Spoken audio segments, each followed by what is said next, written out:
to do everything. Started day 1 today, brother. Oh wow, you're doing the squat everyday thing as well.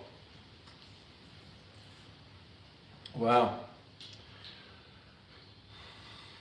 Oh, he's not here. Popped out.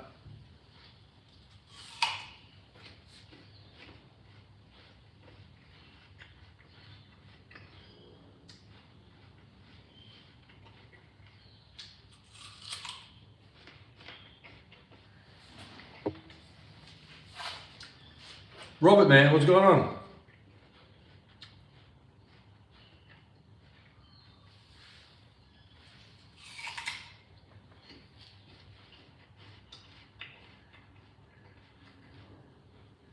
What's up, fellas?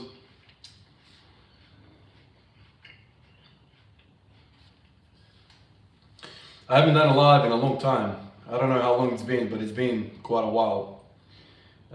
Long enough that I didn't really know how to put the freaking settings up. It took me like a little while to organize how to go horizontal and not vertical. So that tells you it's been quite a while. What's up, fellas? What's going on?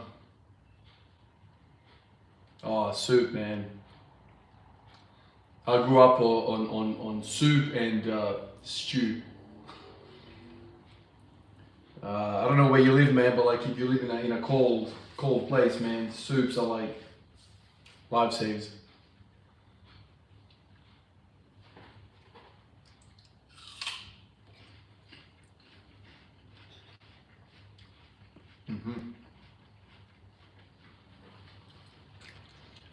Have you been watching the Olympics?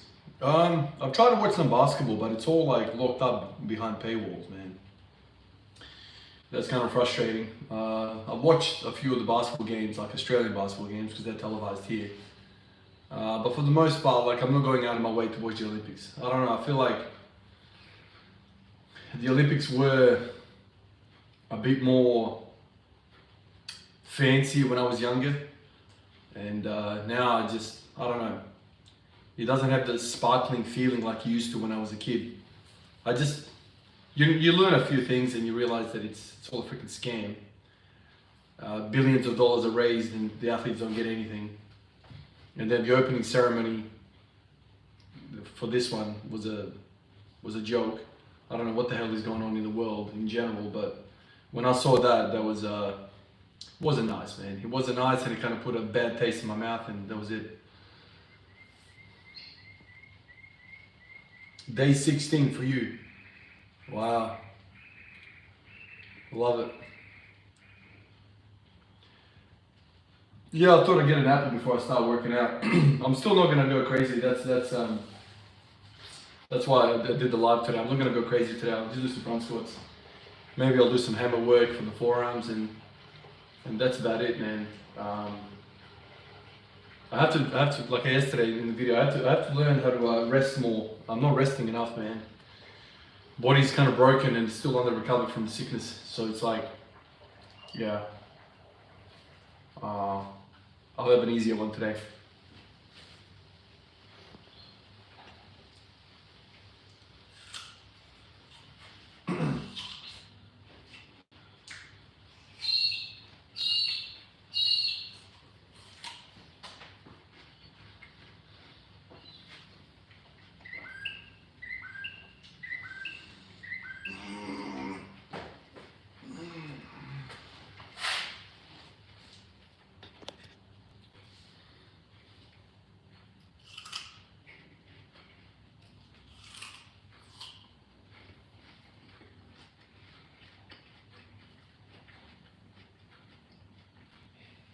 What time is it?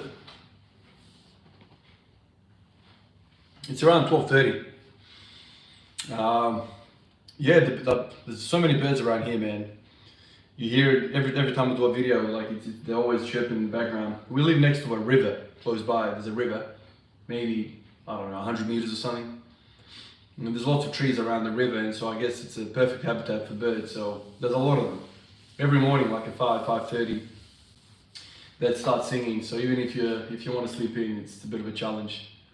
I feel like some parts of the year they get louder. I want to say during the warmer months they're louder, so it's almost like impossible to sleep in. I remember when we first moved here, I was like really taken back by the birds. I don't know what birds they are, man, but there's a lot of them, and they can get quite loud. That's why you guys hear them in the videos all the time. Like a lot of times I sit in the car when I make my voiceovers. You know, it's kind of like a nice insulation sound deadening thing. But even through the car, you can hear them going nuts. Even through the car. All right. Now let's see. Am I in the shot?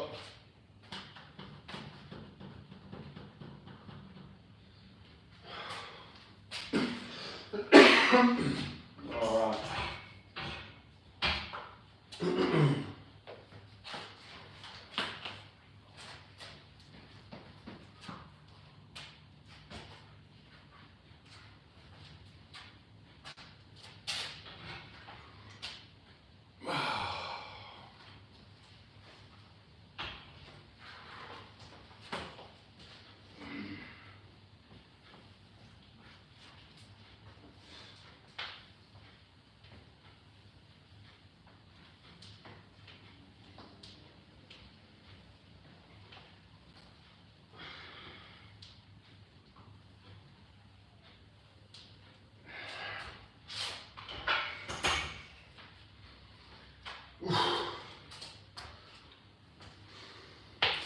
The first set, even of the empty bar, it's always the worst. The first set is always the worst, no matter what. The empty bar is the worst. You gotta live daily. What's going on? You made it. You made it. Hey, Bless, thank you, man. Just a nice, easy day today. They're not exciting days like this when you have to kind of go easy, but I'll go easy and I'll try to stay to my word. A lot of times I warm up, I start to feel good, and then I do too much, and then the following day I'm freaking dead. So, a few sets with an empty bar. Then I'll load up a little bit, maybe go to 100 or something, I don't know. A few sets of 5, and then I'll do some like really easy stuff, like forearm work with the hammer. Actually, where is my hammer? I'll get the hammer out and then I'll do some forearms, and then I'll go from there. It's okay. Okay.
I did that bang the other day. Where is it? I'll show you. I did 140 kilos for, what was it, 4 sets of 5. It was supposed to be 3 sets of 5, but I miscounted on one of the sets. And I was squatting with this thing. Now, this thing I got from, oh my god, where did my missus get this from? She saw it, I think, Kmart or someplace like that. no doubt it's a Chinese import, but there's nothing to it, right? Like it's a freaking band. The difference with this thing is it's not made out of rubber, it's made out of like, you can see that, it's like this material. So it doesn't pinch you, it doesn't scratch you, it doesn't roll, like the thing can't roll, like it's... So anyway, I thought I'd give it a shot. And I tried it out a few months ago, whatever, earlier this year. It was good. Messed around with it. I liked it so much that it kind of like really made me think about like, you know, hip abduction and all of the muscles involved in that. And yeah, it just made me feel really, really good. The hip pain was kind of like hit on the head with it. So then I ran off and I started doing hip abduction exercises like ballerina stuff, like, you know, this sort of crap. I've made a lot about it, like literally I stand here and I do this. And I'll do like, I don't know, I've been known to do like a set of 50 of that each leg, like really, really do it. And it was all stimulated from this thing, like this thing was the first thing that was really like, wow, shit.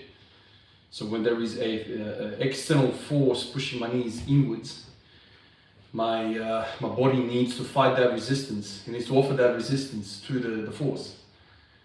And so then it kind of started ingraining this idea of keeping the knees out at all points of the lift. Especially for front squats, I feel like it's really important to keep the knees out, because knees in means butt back, and then you become, you know, kind of like a good morning squat, like, you know, you start to drop the bar.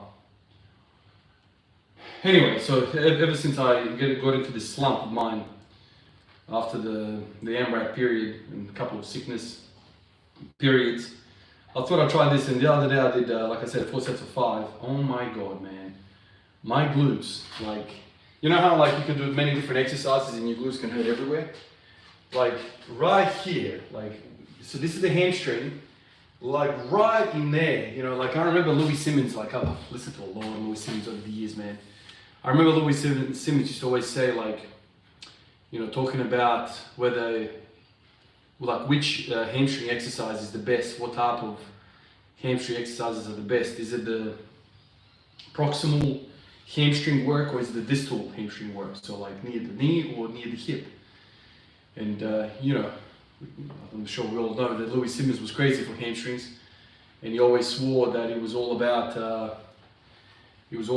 hamstrings when it came to the squat. Obviously, the style of squatting that they did was predominantly, you know, hip hinge type thing, or, you know, very much into the hips. But he used to always say that if you feel that glute hamstring tying area, that means you're working the right area if you wanted to carry over to the squat. Like, whereas if you work, let's say the lying hamstring curl machine, you feel it very much so like near the knee, maybe like in the middle a little bit, but it's near the knee, it's not in the hip area. So when I started doing this, I legit had DOMs in that area that he was talking about. And it was profound, like, man, like 2-3 days of like really real soreness.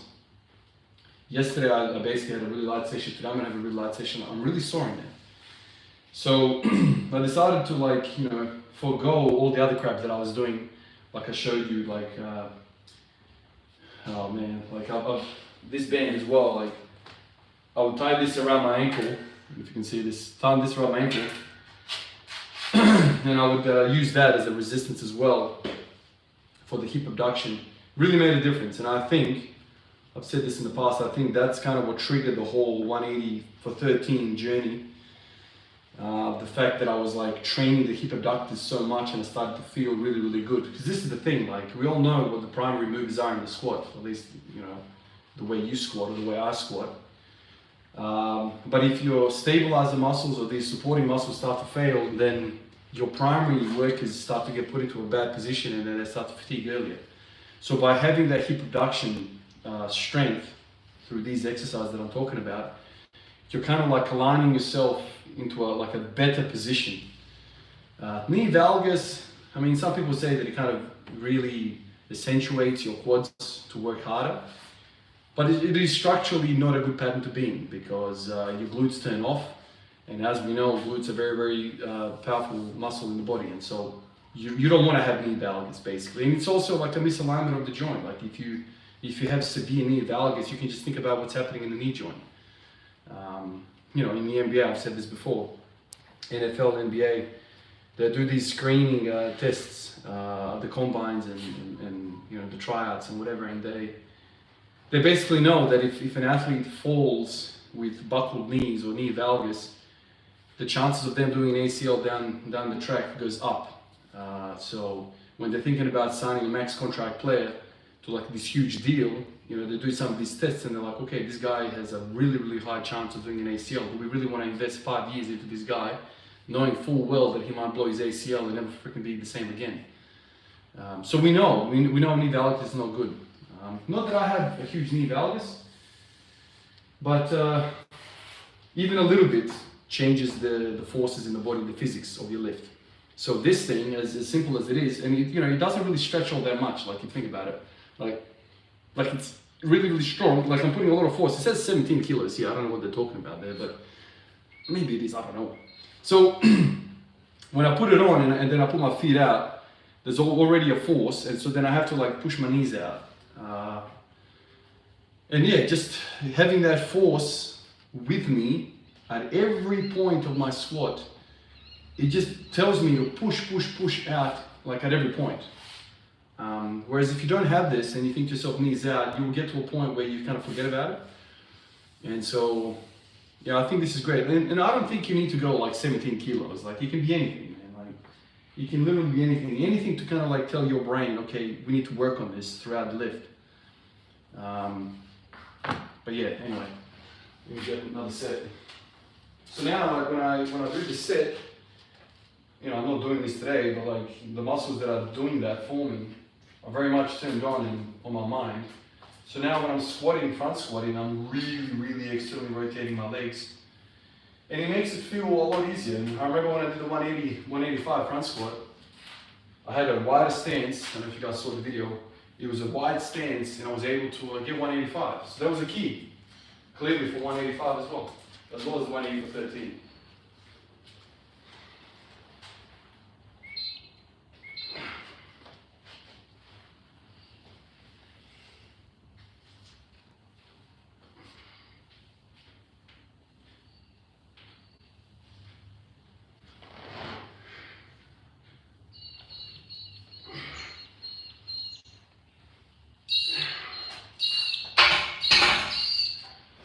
All right.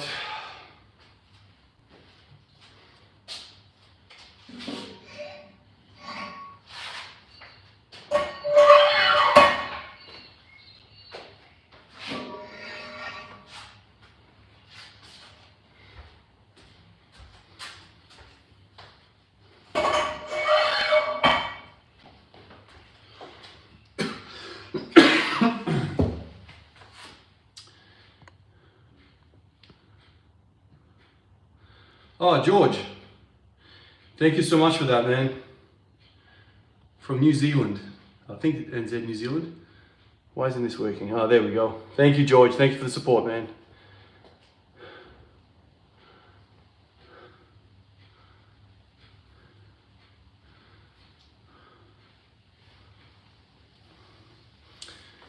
Did you end up selling all your jerseys? How was the experience overall for it? Any plans for another jersey? I squatted with mine. Square with the jersey today. Love it. Thank you for all you do. No, I have not sold all of it. So originally I got 300 jerseys, and I reckon I've sold 150 so far. There's a lot more, obviously. The jersey, the whole jersey thing, it was good. The creativity part was good. But I still feel awkward, dude. Like, I'm not a business guy. I don't have a business sense, and I hate the idea of sitting here and be like, guys, buy my jersey. Guys, buy. Like, I hate that crap. I hate that crap, man. Like, it just feels so unnatural, so uncomfortable, and so I don't even advertise it, man. To be honest with you, I don't even advertise it. I don't speak about it. For people that really want it, they're gonna have to go digging for it, whatever. Like, they're gonna have to click on the links underneath and see whatever. Yeah, so I'm not like the best business guy when it comes to this stuff. I'm sure there's ways of doing it. Like, I've tagged in some videos, yeah, but like the whole creativity part was pretty fun. Like, you know, trying to organize with the designer like what I wanted and how I wanted to look, and like sending him examples of NBA jerseys that I liked and all that, and then getting the samples and doing all of that. Like that was kind of enjoyable, you know. But yeah, I don't think I'm made for that. I don't know. I had thought about doing another one, not an NBA jersey, like a T-shirt. But yeah, it's kind of like, it feels like a chore. It feels a chore, and I'm always like, well, I've got 150 of the jerseys still. Like, what am I doing getting more stuff? I'm just kind of happy that the support was there for me, and I got my money back. that was kind of like the biggest thing. Like, I thought I was gonna literally lose money, which is okay, whatever. Like, you know, you try things, and not everything is gonna be a success. But you know, when you're throwing money down the drain, and you're not a wealthy guy to throw money down the drain, it's always kind of like the uncertainty is always kind of weird, you know.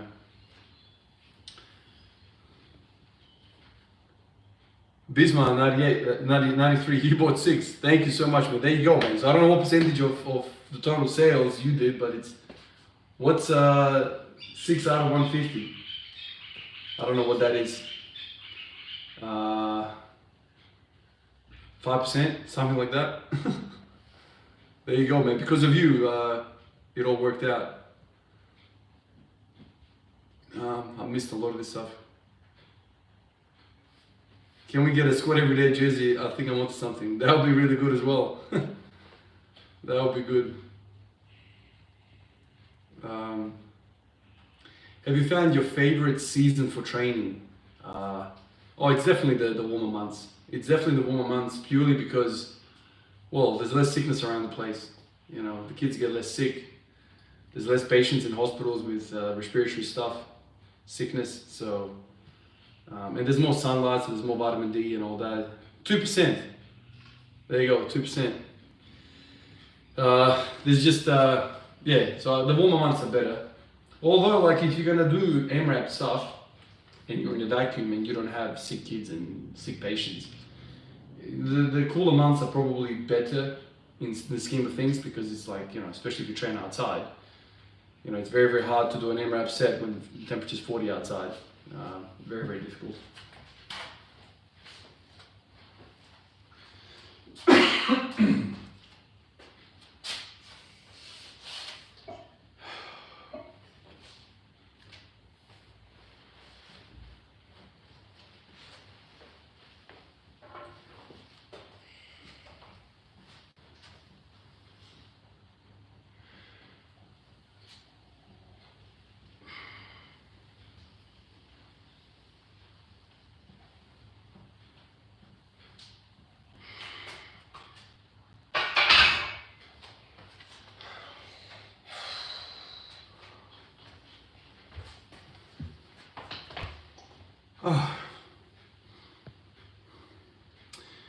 Am I still sick? I'm not 100%, man. I'm definitely not 100%.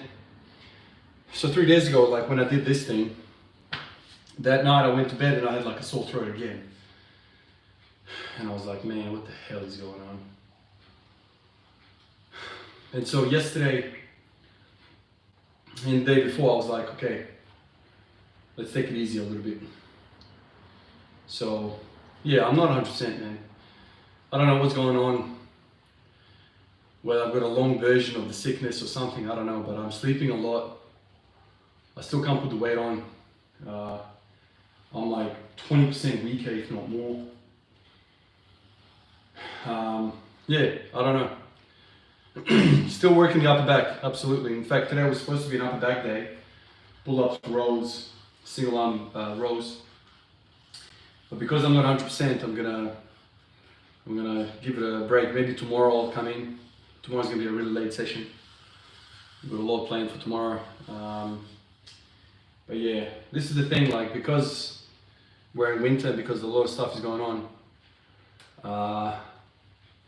I'm thinking I have to space out, so like a lot less frequency. So right now, like originally I wanted to do upper back twice a week, but even that's proving difficult. So it might be once a week I hit upper back real hard, and then I do my banded squats once a week. And this seems to be producing soreness every single time I do it. So if you think about it, because you know your recovery comes from the same reservoir. So I have, let's say day 1 I'll do upper back, I'll be sore and tired from that, and then day 4 I'll do the banded squats, so I'll be sore from that as well. So yeah, I'm just trying to make sure that I'm not globally sore everywhere. I don't want to have sore freaking glutes, you know, and that will really sore, like proper sore. And then sore lats and upper back and all that, it becomes like too much systemic inflammation and it's really hard. And then I go to work and somebody coughs in my face or whatever, and then I get sick. You know, the cortisol level is always high and whatnot. So yeah, yeah, I don't know. I'm just trying to balance everything. You know how like back in the day, I mean, not back in the day, but you know, people have been saying this for years. The best thing you can do when it comes to strength training is stay injury free, in my mind, and also stay sick free. So don't get sick as much. Because if you think about it, like the last few months, like I've been looking at the journey building up to the 180 for 13. It's already like 2-3 months ago, man. It's like, what? Like 3 months already deleted from my life of training. Because of what? Because of 2 weeks of sickness. And then the second period of sickness has been like a prolonged thing. So like imagine if I didn't get sick, right? How much progress can you make? And this has happened every single year the last 5 years. Every freaking winter, man. Like, you know, kids are going to kindy and school and whatever, and you know how they are. They always get sick bringing it home, and I get sick. And so it's every winter that there's like a period where I don't make any progress and I regress. That's why I kind of initially I got upset and started like thinking about quitting the whole thing, because it's like, is there any point training during winter? At least in my life right now, you know, with the stage of life that I'm in, man, I feel like I come in here some days and I'm just, what am I doing, man? Like, I don't know. Like I enjoyed the process of training, but something in return would be damn nice, man, you know?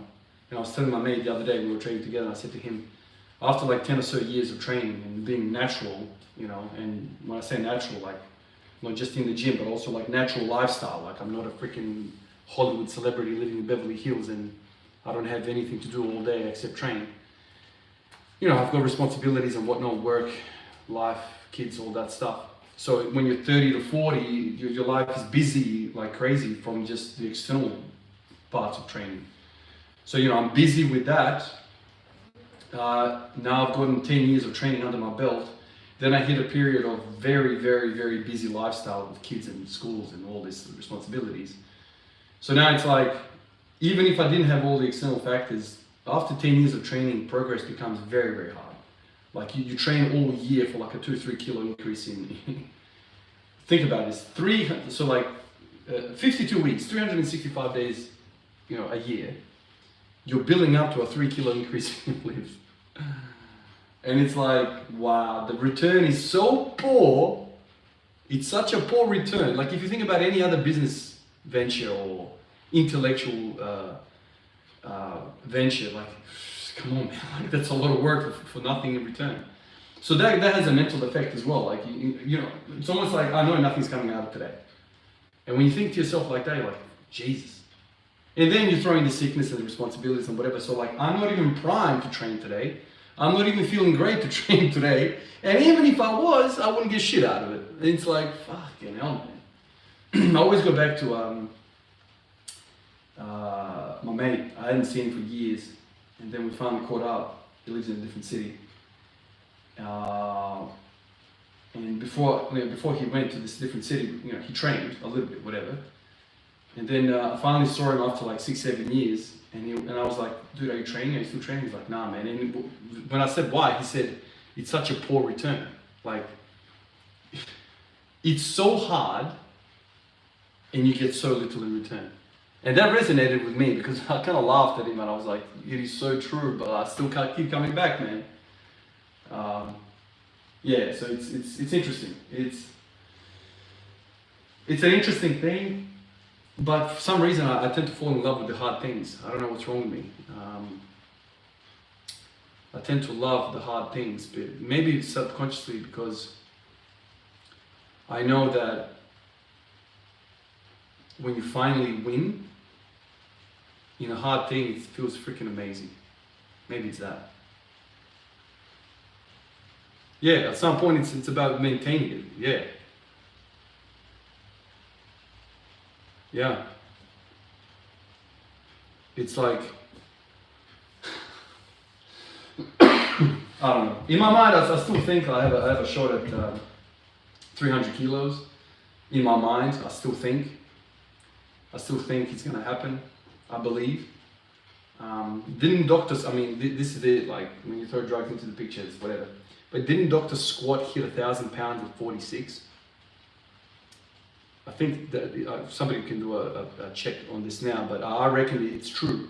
At 46, he squatted 1,000 pounds. I think he was the first one to do it at 46. Now, what was he taking? I don't know any of that stuff, but like, at least that gives you some understanding of it.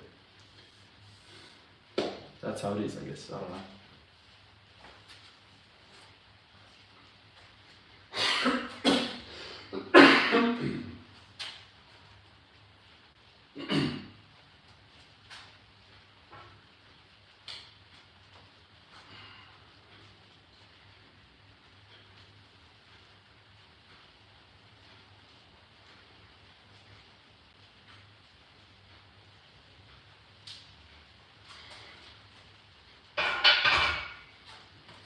I've lost count. Maybe I'll do one more.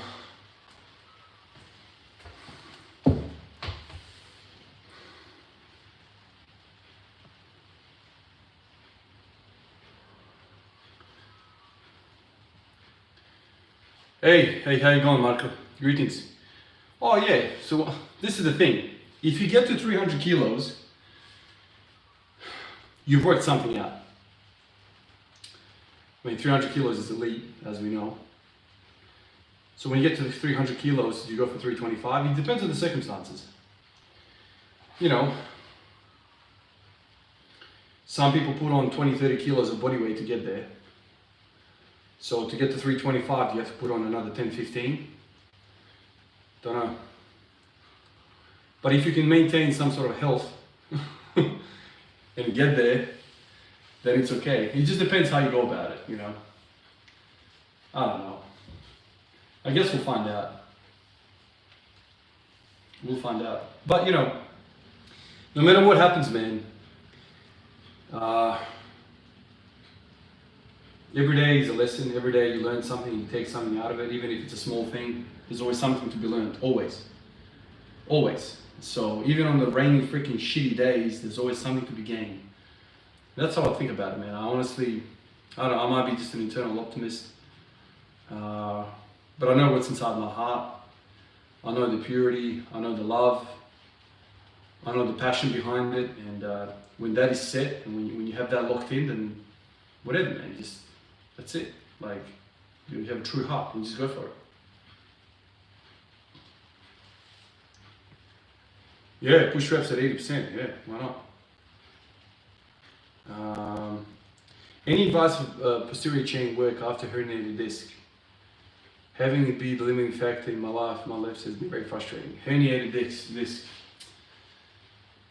a very common thing, isn't it, man?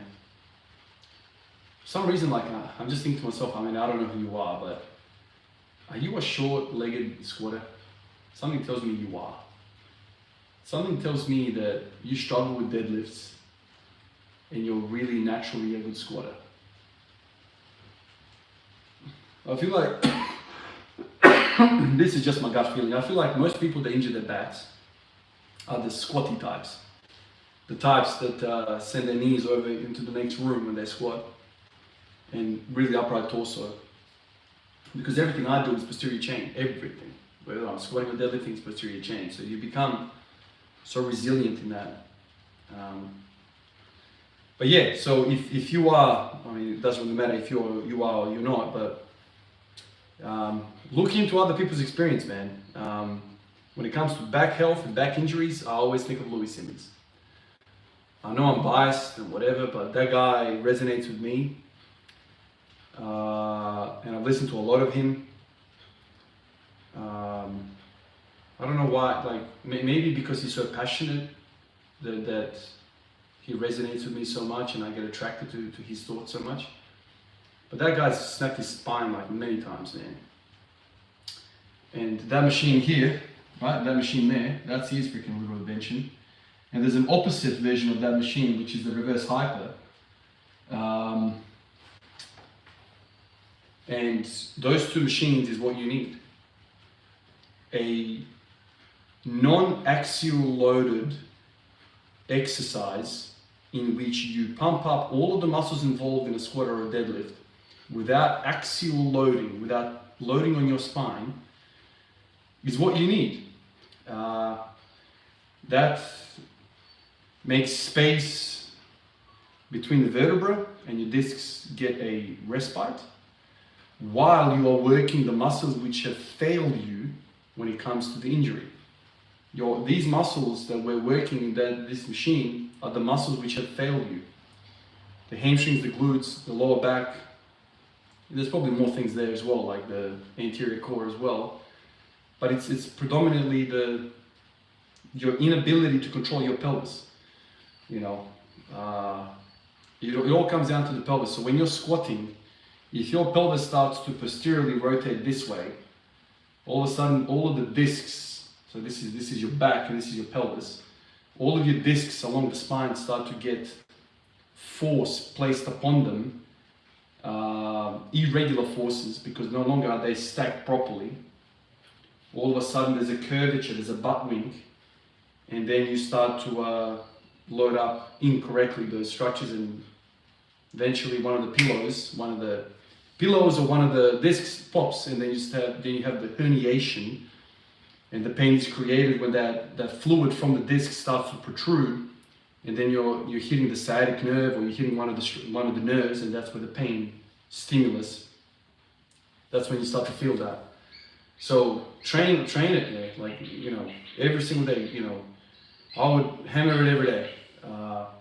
That's what I mean. I'm not even a squatty guy. I'm a hingy guy, and I still got that machine because I love it. It's an absolute godly machine, absolute best.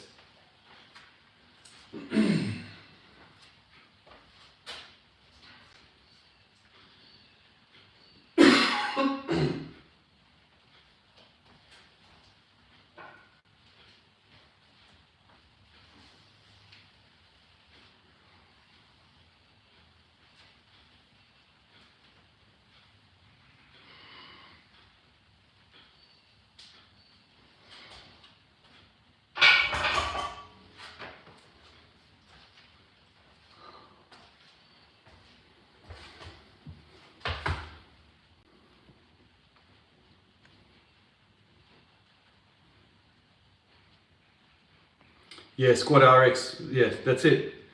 You might consider a low bar position.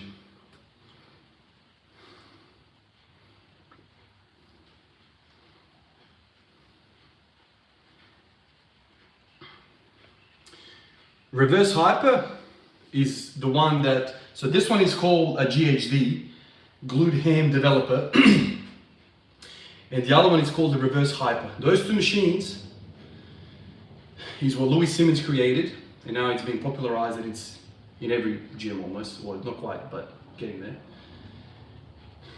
And just so you know a little bit about Louis, he's herniated like multiple discs.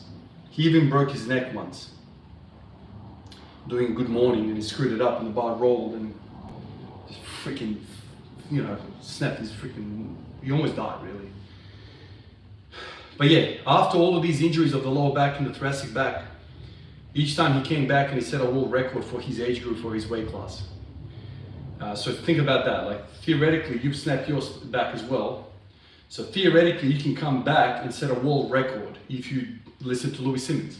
Now, obviously, you have to think about this from a pinch of salt kind of like approach. Like, Louis probably used lots of gear and all that sort of stuff, but the ingredients are the same. You're not chasing a world record, you're chasing functional life, so you can freaking do things without pain.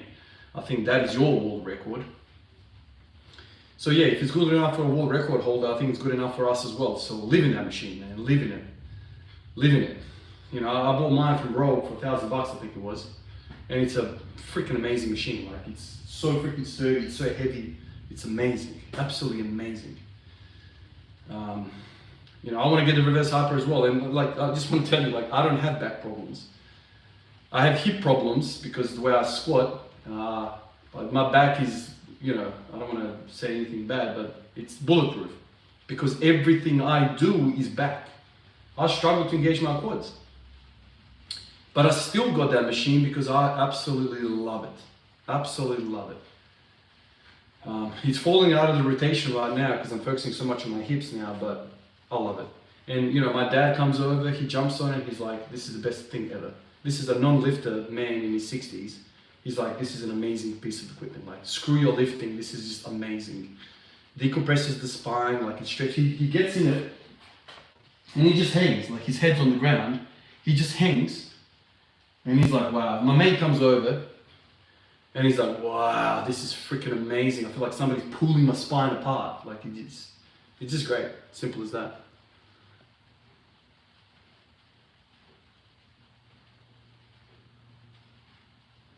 Yeah, GHD and hype is the same thing. Is that why they made the SSB as well? Oh, there you go, 2 in 1. That's awesome.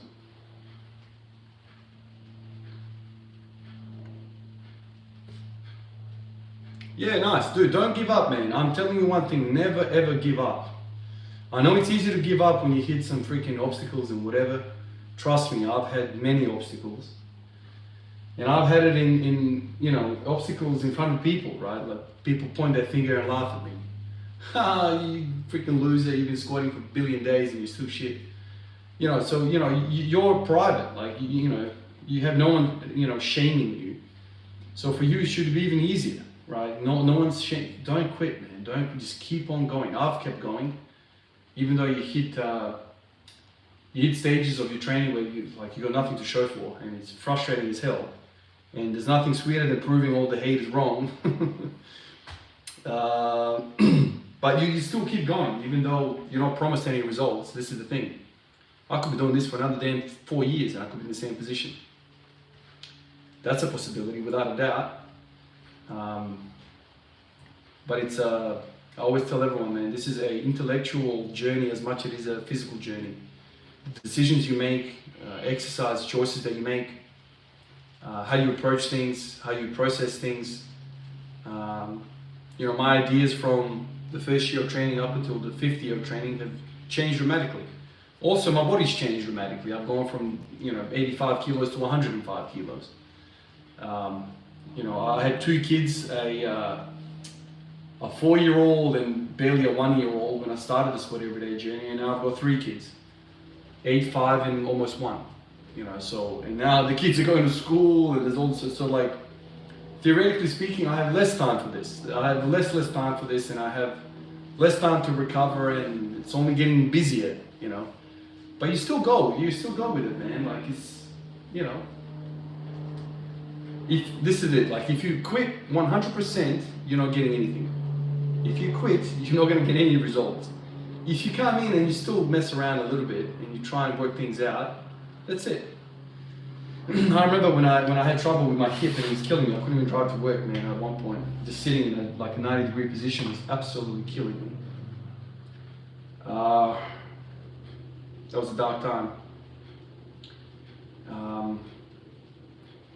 That, you know, I remember saying to myself, you know what, I'm not doing anything. I'm not doing arms, I'm not doing shoulders, I'm not doing anything. I'm just gonna work the exercises which are 100% related in some way in my mind to fixing this hip problem. So if you've got a back problem, don't do anything else. Like if you're running low on energy to train, screw everything. Don't worry about anything else. Focus on your back. And once your back is bulletproof, okay, now you can start layering things on top. Okay, I'll throw in some arms and back and blah, blah, blah, blah, blah. Like get your lower back, hip 100%, and then you go from there. That's if you're struggling for motivation and wanting to quit. Don't quit.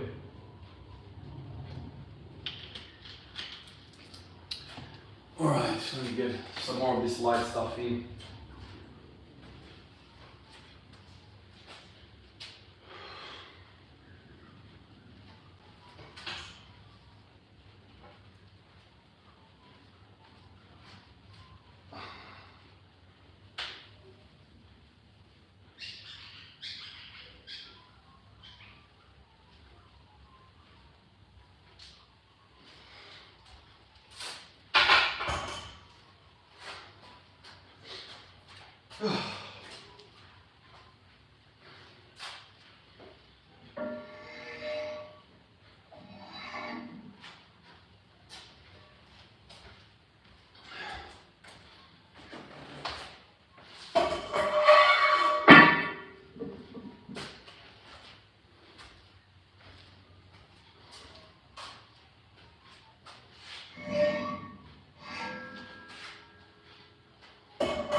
Hey, good night, Jim. Appreciate it, man. You have a good sleep. Yeah, dude. I've played Skyrim for so long, man. When was it released? In 2009 or something? 2010? I've played it all the time, man. I've had periods of like...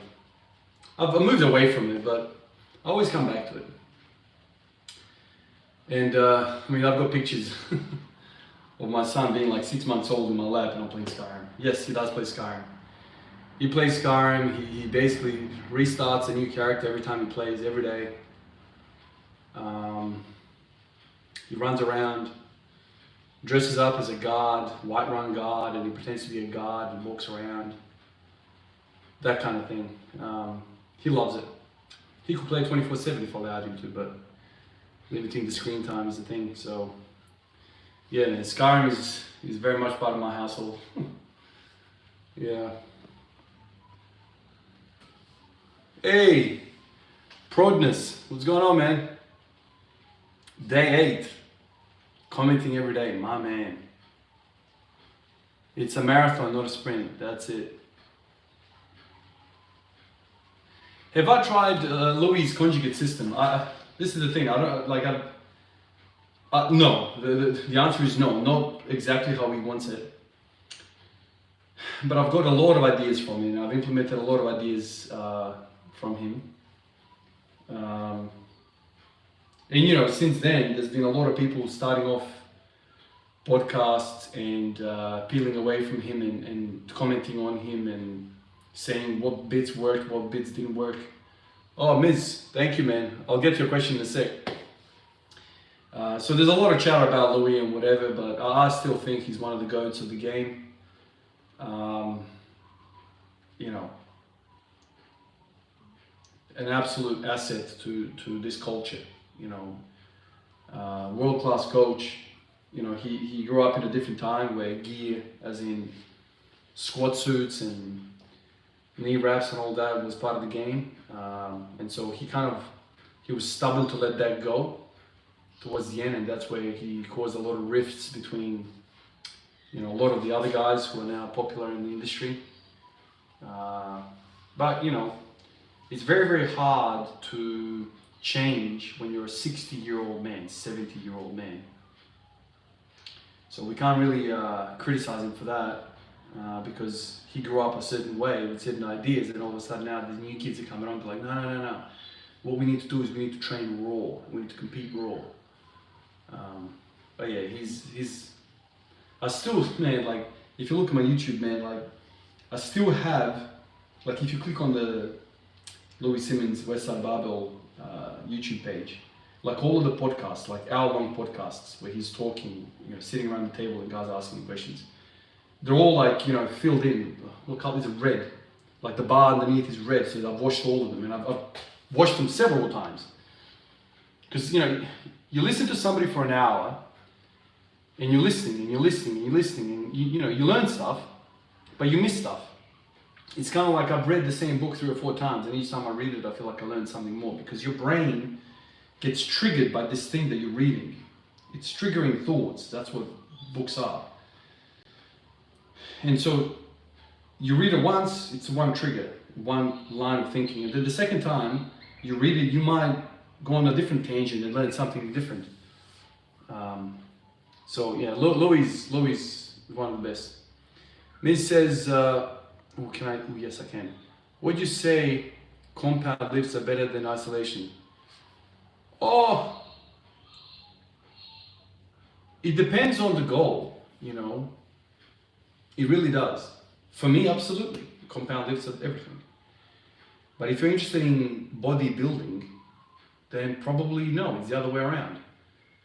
Because compound lifts are very expensive. So if I work up to let's say 160 single today on the front squat, that takes a big toll, really big toll. It zaps your energy, and so you have less energy now to do other things. But if you don't do 160 on the front squat, you might be able to do leg press, hack squat, lunges, belt whole host of things for sets of 10. And get more quad work, if that's what we're doing front squats for. So if you're more strength oriented, compounds is where you want to be. If you're more bodybuilding oriented, isolation is where you want to be. That's kind of the general strokes of that painting. But there's obviously different iterations of how you want to go about it and whatever, but yeah, I mean, I've met many guys in my time in the gym and knowing people and bumping into people who look much more muscular than me, like much more bigger than me. Like my legs look like I don't even train, right, compared to them. And they can't squat for crap. They can't squat for absolute crap, man. So, you know, everyone says a bigger muscle is a stronger muscle, but at what point is there carryover? You know, a front squat, let's say a back squat or front squat, yeah, sure, we can talk about the muscle size and measure all that up, but it's a skill. And there's core requirements under heavy loads. So if you build twice as big leg than me in the leg extension machine, in the belt squat machine, that doesn't mean you're going to be a better squatter. Absolutely not. If you have not been practicing front squats and back squats, you're not going to be able to squat, because the core requirements and the million other freaking muscles involved in a front squat, you've missed out on them. People try to have like a really simplistic idea of oh yeah, squatting is a quad exercise, benching is a chest exercise, and if I just do that, then I'll be good. It's not like that, man. You know, compound lifts, there's much more things involved. Don't disrespect the synergistic muscles, the assistant muscles. Don't disrespect them. They have a huge part to play. And if you don't train them, I mean, if you don't do the lift, you're not going to be able to translate all of the stuff. This is why, you know, everyone says that if you're thinking about, let's say, the back squat, and you're thinking, okay, I want to do another exercise to benefit this exercise. If that other exercise differs too much from the actual thing that you're trying to improve on, there's not going to be carryover. So let's say if you are, let's say back squat is what you want to improve, and then you start to do like that leg press machine, which is like the one you're sitting and you're pushing like this. Like that's got nothing to do with the freaking thing that you're trying to do. Like there's no, like the angles, the positioning, everything's different. And so you're going to struggle to get carryover. So specificity is a huge component of it. And I've felt that many times before. So yeah, no matter what happens, you always have to do the thing that you want to be good at. Lady says, your deadlifts are very impressive, Ivan. Just wanted to say that perhaps your deadlift potential is greater than your squat, especially considering the fact you say you are posterior chain dominant. Without a doubt, man. Levy, without a doubt. All of my friends always tell me you should have been deadlift every day, not squat every day. And to that I say, yeah, I think you guys are right. But as it goes, for some reason with me, I tend to be attracted to the hard thing. You know, I've said this many times before, man. The reason why I fell in love with the squat is because I sucked so bad, man. I couldn't squat. Like, I played basketball all my life. So my ankles are tight, my hip flexors are tight. I couldn't bend down. And then I'd see videos of Olympic weightlifters and then Clarence Kennedy and all these dudes, and I'm like, whoa, look at him go. How does he bend down so much like that? And so then I was like, shit, I'm gonna learn this thing. And so then I got to a point where I was squatting every day in the gym, like not every day, I wouldn't go to the gym every day, maybe like 2-3 times a week, but I would always be like, getting the squat rack with no weight on the bar, and I'm there like, why am I squatting like this? What, like, you know, I'm trying to squat and I'm bending over. Why can't I just be upright? Millions of hours spent thinking about that problem. And you know, you learn things, you try things, and because I struggled so much, I kept practicing that thing, you know. Whereas deadlifts, for me, it was just so natural. But the interesting thing is, the deadlifts were built by the squat. That's the funny thing of all. The deadlifts were built for me squatting. So think about that. My squat is basically a deadlift.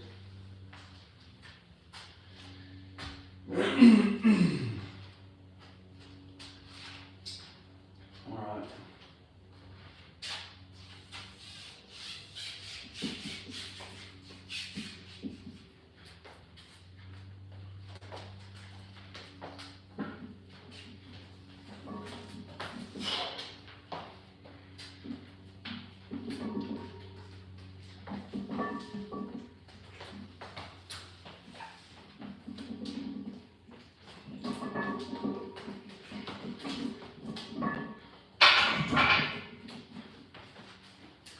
Yeah, that feels heavy.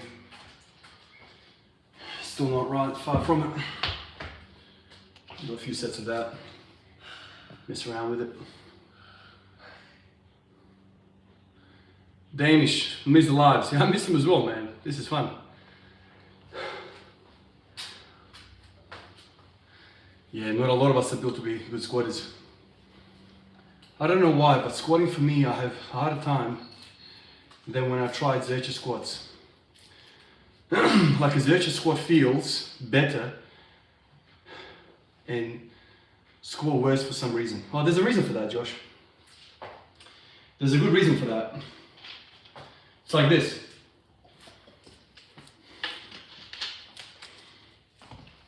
I'll give you a demonstration. I don't know if you guys will be able to hear me here, but so when we squat, this is the fulcrum. Right here, your sacrum. Right? And the longer the bar is up the back, the more difficult the squat becomes. Right? So, an overhead squat is very, very difficult because the difference from the bar to the fulcrum, which is your butt, is huge. A high bar squat is much more difficult than a low bar squat. Low bar squat is easier because we're getting closer to the fulcrum. A Zercher squat is then near the fulcrum, right? Look how close it is. The French low bar squat is like this. This is a French bar squat. This is how they squat.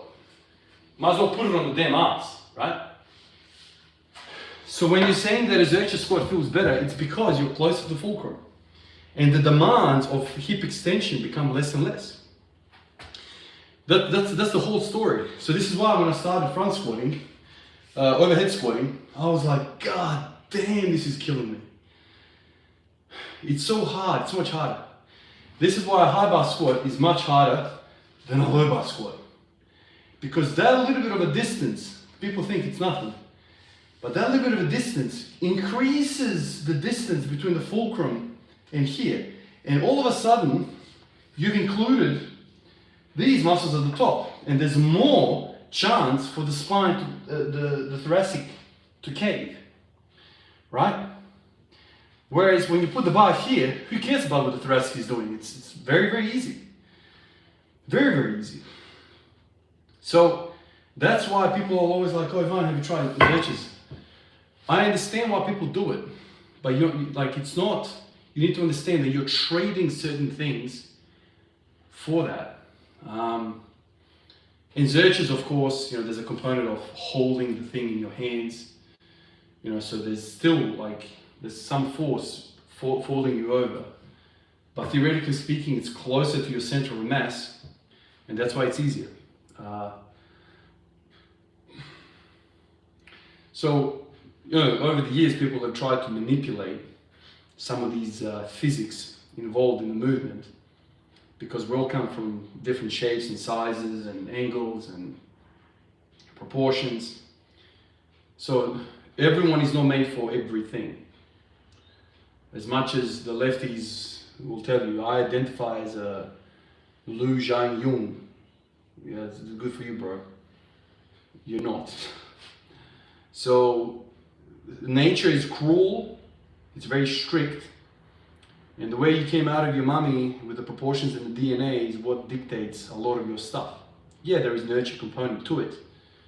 But no matter how much I wish to be Asian when I'm squatting and to be a Scandinavian when I'm deadlifting, you can't change some of these things. And so you need to work things out. You know, so I'm not built for high bar squatting. When I high bar squat, I have an angle in my back similar to somebody that's low bar squatting. But why don't you low bar squat? Well, that's something that doesn't excite me. I really started this journey because I wanted to high bar squat. Call me crazy, call me dumb, call me whatever, but that's why I did it. I really loved that idea. And so this kind of explains why I didn't do deadlift every day, because it came easy. And it didn't really spark my attention as much. Yeah.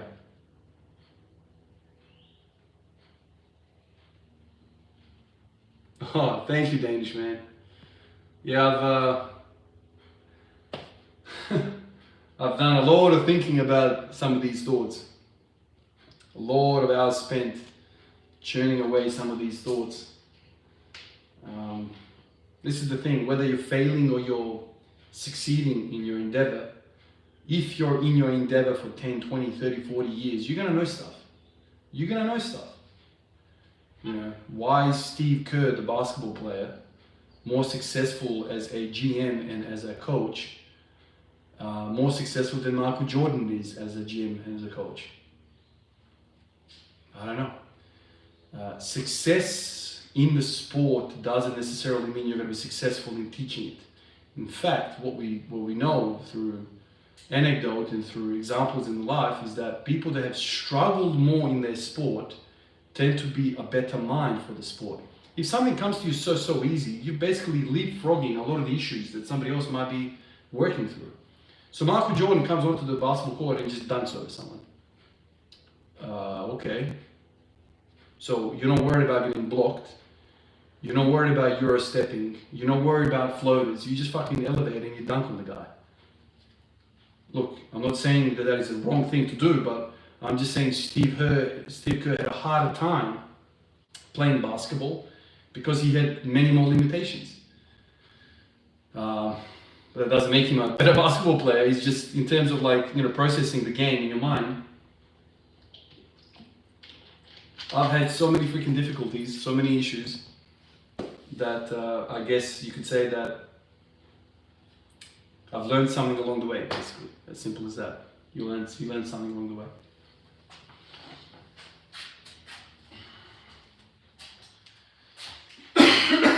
Alright, let's get another freaking set here.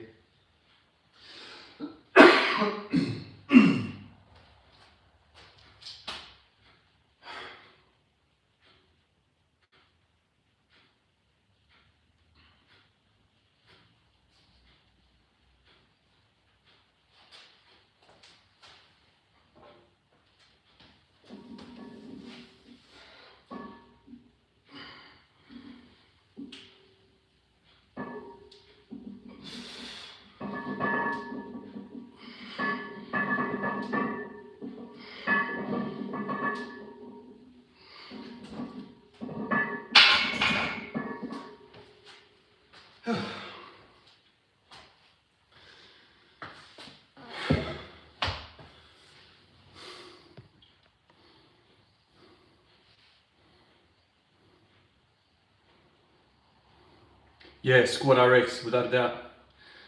Low bar squat. I mean, I've seen some people low bar squat pretty low, but yeah, it has to be high bar to get the depth. And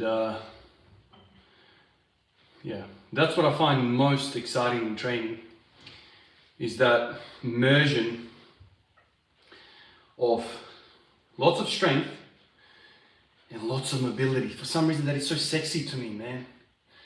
So sexy to me. This is maybe one of the love-hate relationships that I had with Westside. He's like, I watched that, what's his name? Dave Hoff?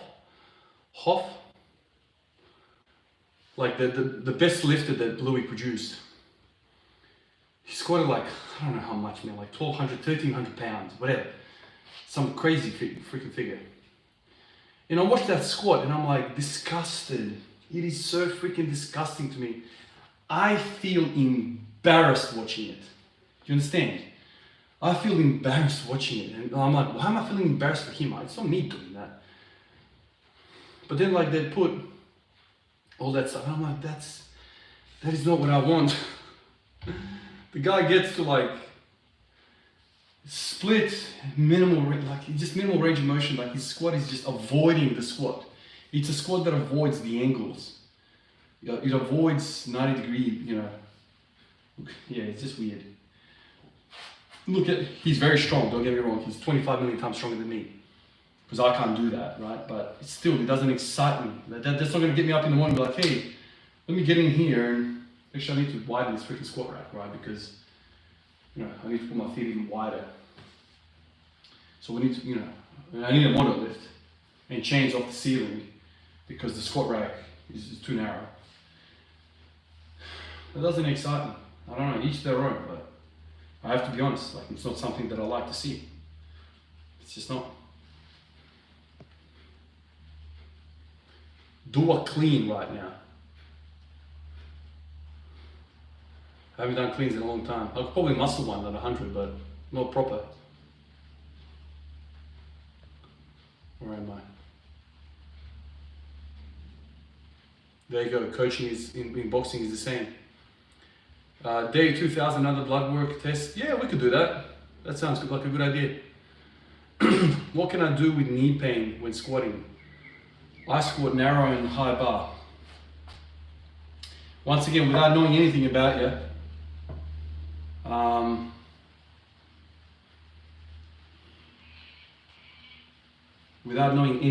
you, the first thought is, obviously technique. You need valgusing to hell and back. I'm just assuming you have good technique.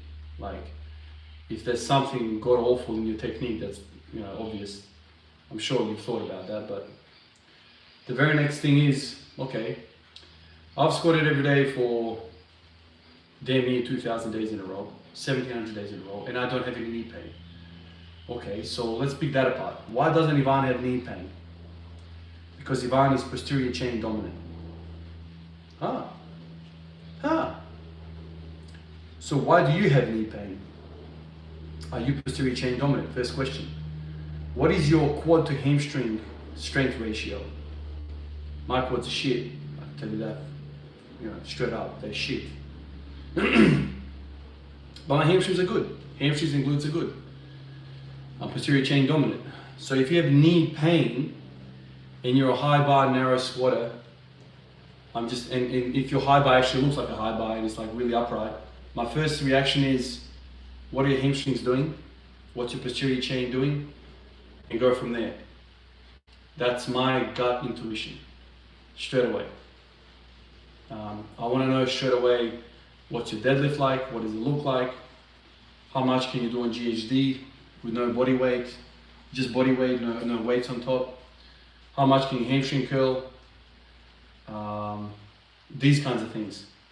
And once you get all of those numbers and you put them on a piece of paper, then you go, oh, okay, so I'm lacking here. I'm lacking there, I'm lacking there. You know, my deadlift is 265 and my squat is 212. What does that tell you? I mean, without not knowing anything else, you can probably say that I'm hamstring dominant, glute dominant, hinge dominant. I'm hinge dominant. Straight away. That's where my mind goes to straight away. Posterior chain, and this is where like a lot of the guys, like Dave Tate and who's the other fella? I always forget his name. The other guy from Westside, he's got a YouTube channel as well. Oh God, what's his name?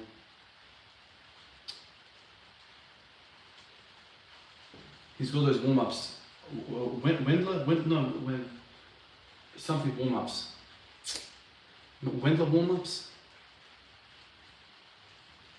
Anyway, all the Westside boys, they always talk about You squat with your hamstrings and your glutes. You're not gonna snap your knees. I feel like I'm an advocate for them. Like I'm getting some money out of them or something. But that's what my real beliefs about the whole thing. Alright, so let me do another set. And that's it for squatting. And then I might do some other crap. Alright. Oh. Another set, bro. Another set. Do another set.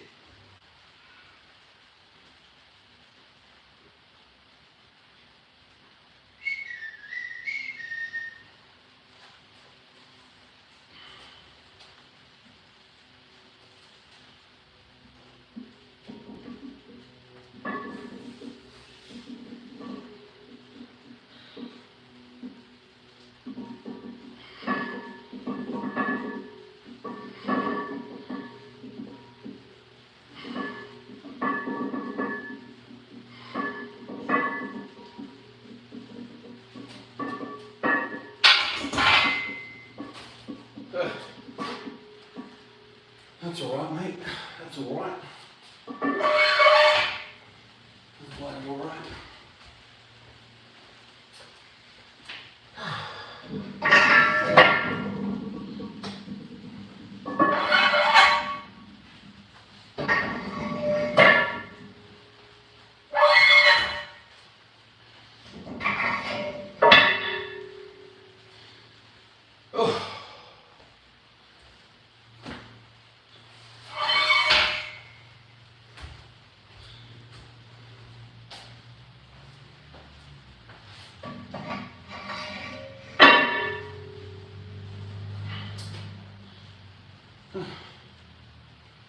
Well, what to do next?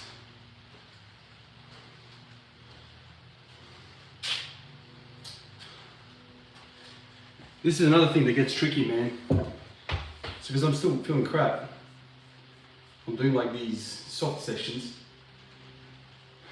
So tomorrow I'm planning, if everything goes alright, to do barbell rows. What should I do tomorrow? See, tomorrow I've got a busy day tomorrow. Very long day, so it's going to be a very late session. Do I want to put one of my busiest sessions, on the worst day of the week? This is another thing, right? People talk about planning and structuring workouts and whatever. Right now I'm sitting here, it's Sunday, and I'm like, okay, Monday is very, very busy. I've got work, and after work I've got commitments. I'll be home very late. Do I want to do something that is planned for tomorrow? No, man. My life is not allowing me to be optimal tomorrow, to be ready tomorrow. So tomorrow I want to come in here and do like an easy session. Even though I'm due for a heavy session. So what do I do? So what I'm going to do now is I'm going to change my plans, and I will do some upper back now. This is my light upper back. This is kind of like, I don't even call it upper back. It's just like, usually my upper back day is like, starts off with pull-ups, then I do lots of rowing, lots of barbell rows and dumbbell rows. And that absolutely spends me, and I'm here for like an hour and a half, 2 hours. But then a few times a week, I do these upright rows. Upright rows are not taxing at all, and they really kind of get that mind muscle connection. So I'm going to do that now. Tomorrow I'm not going to do upper back, I'll just do something else. Maybe tibialis anterior tomorrow or something. I'll do some upright rows now. And I'm going to try and go wider today. Wide upright rows. Let's see how this feels. I'm going to try and bend over it as well. Yeah, right, do it that way, better on the shoulder.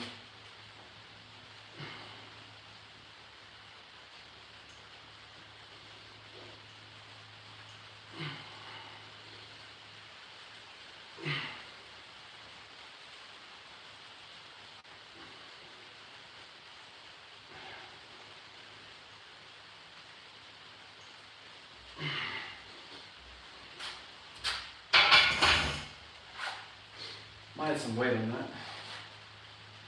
That's a load of weight. Let's try 5s. Maybe do sets of 10 instead of 20. Like you usually do.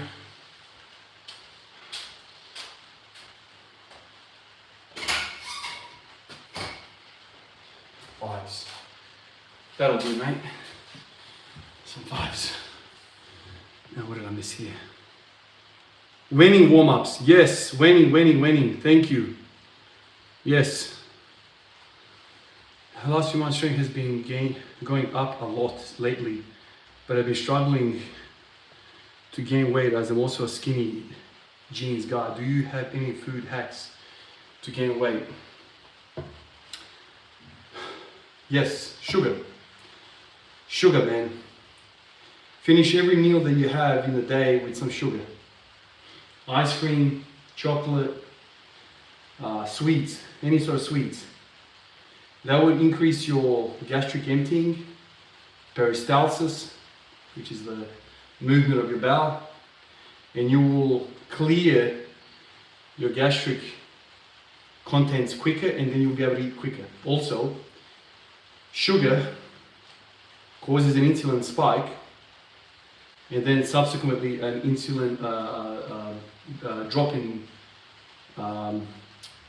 energy. Like you quickly, sugar gets absorbed really quickly and spent really quickly.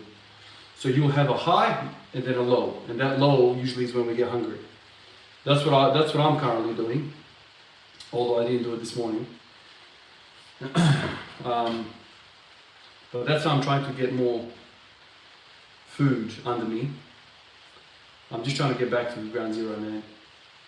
I'm still 97 kilos.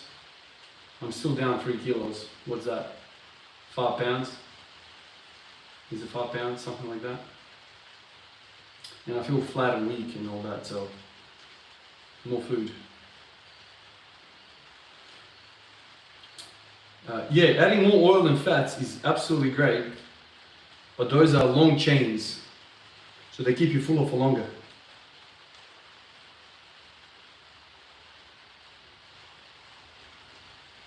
So maybe that's that thing. If you are a skinny kid and you're avoiding, if you're eating clean, it's going to be very, very hard for you to gain weight, man. This is the thing. Like, you're trying to gain weight. So if your diet is too clean, you can't do it, man. Like, bulking means you got to eat. You have to eat. Think of food. Think of it like this, man. Right? This is where people get it twisted. Think of food purely as calories and nutrients. So you have your meal and you have like an abundance of nutrition there, right? So you've gotten all of your nutrients and vitamins in that meal. Then you eat junk, which is pure calories without any nutrition. It's just empty calories. They call that junk food, but you don't have a junk diet because you've already eaten the soul food. You've already addressed the needs or nutritional needs. You're just adding the junk, or the junk is basically calories, empty calories, which means those calories that you're consuming don't have any nutritional value other than calories. That's why it's called junk. But you already have your nutritional value in the food that you already ate. So a dessert shouldn't be nutritious. A dessert is just calories. So if you want to gain weight, you need calories. And celery sticks don't have calories. So you need calories. So ice cream, chocolate, and all that, they have a place. So that's what I'd recommend. Don't just leave off freaking, chocolate drink, hot chocolate. No, you need to still eat your proper nutritious food, then put the calories on top. That's the only way you gain weight. You can't gain weight without freaking calories, man. It's impossible. Like, it's thermodynamics, man.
Oh man.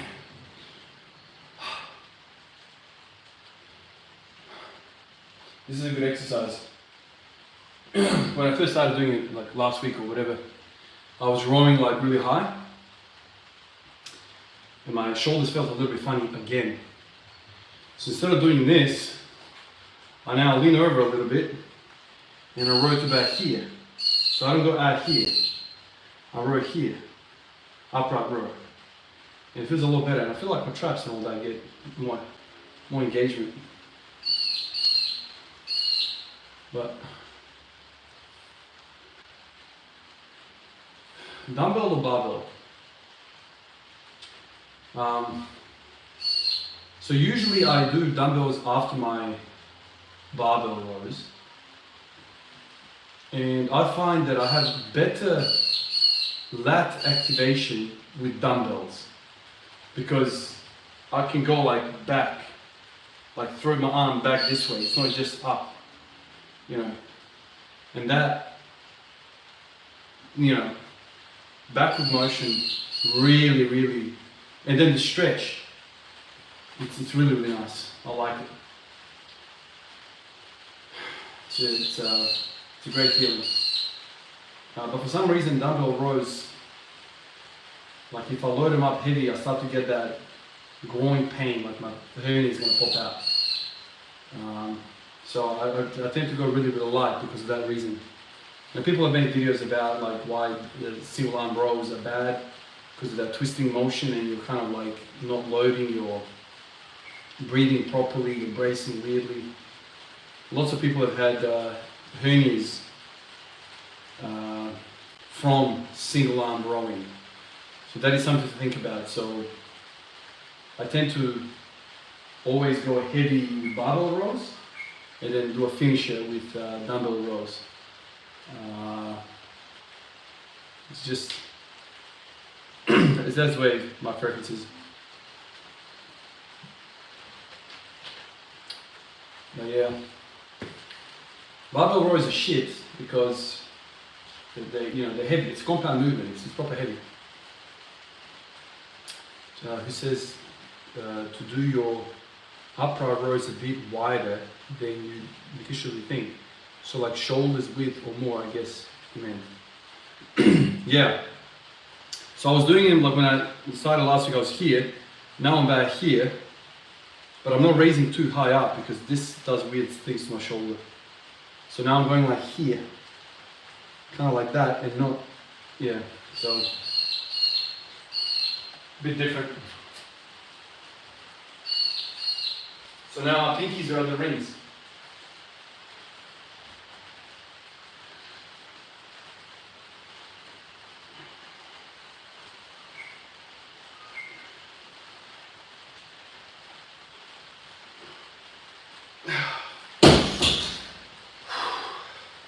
That feels great, man.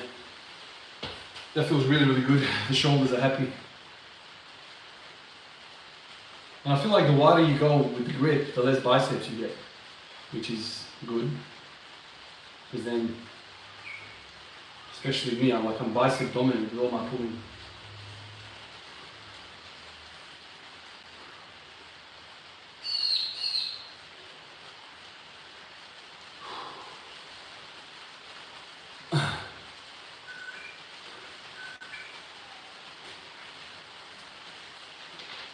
Can you guys see the rain?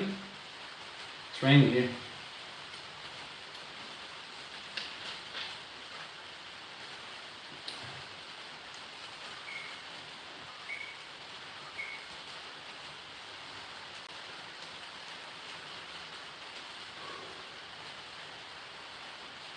King, what's up, man? From Germany. How you going, dude?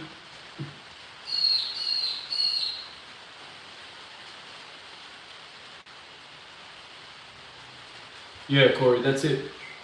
Makes it hard to go wider, but I still feel a lot of traps, which is nice. Really, really nice. This is a freaking amazing exercise. Amazing. Especially me, like I don't have a lot of trap development at all. Like I'm lat dominant. I have nothing up top. But if you're high bar squatting, it makes sense that you need a lot of traps. Like if you think about Lou and all these guys, well, masters at upright squats, high bar squats, you know, they have amazing upper back development. It's probably because of all the overhead work they do. But it makes sense to develop the traps so you can maintain the position.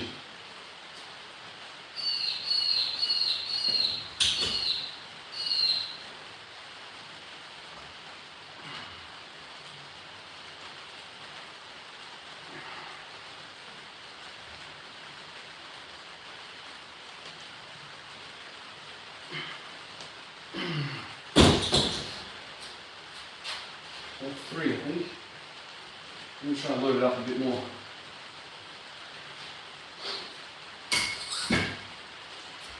Load it up. See, this is the first time I'm going heavy on the upright rows. Feels a bit more comfortable going wide on the shoulder, so yeah.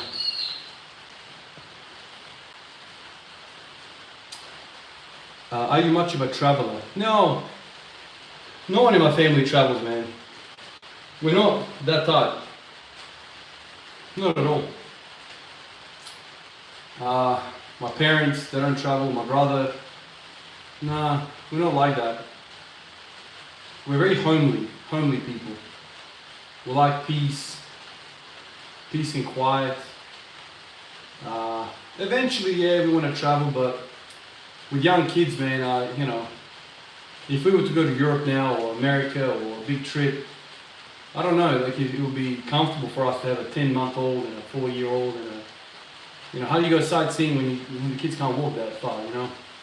One day it will come, you know, there's stages in life, and this is a highly personal thing, like, you know, I don't want to disrespect anybody, you do whatever the hell you want, but you do what you think is right and what you think you want. Me and my wife, like, yeah, we want to travel, we want to go back home, like, neither me or her have gone back. She's from Bosnia, or Herzegovina she's from, and I'm from Croatia originally, before the war. But yeah, I want to go visit Serbia, I want to visit all that stuff. Like last time I was there I was 9 years old, so I want to go.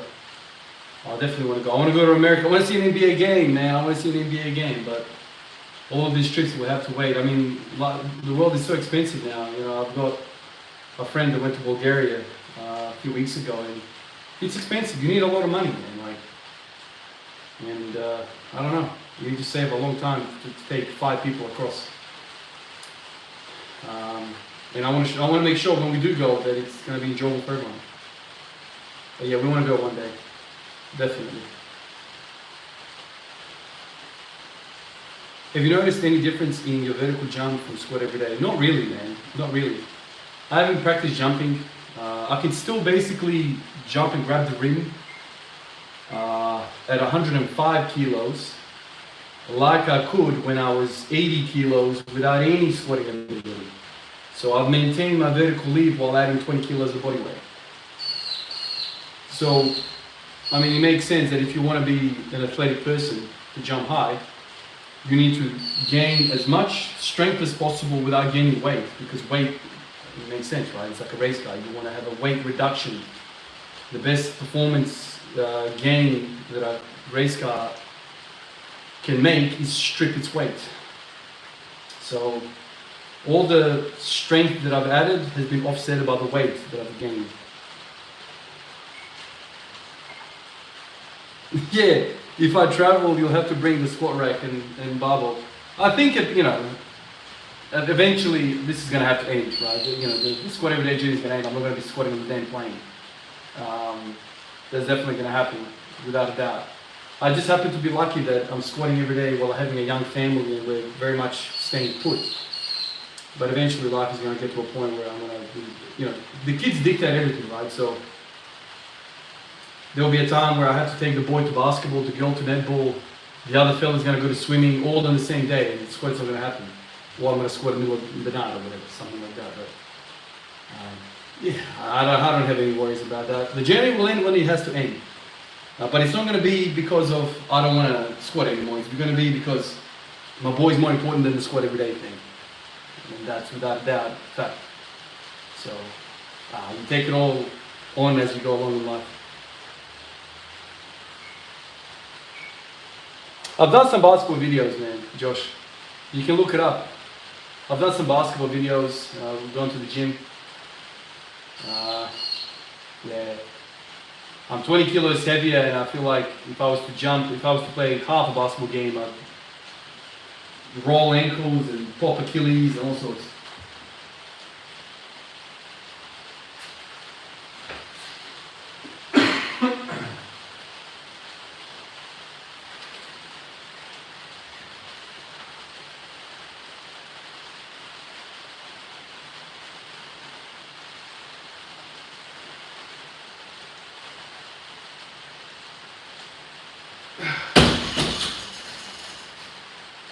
That's enough weight, I think.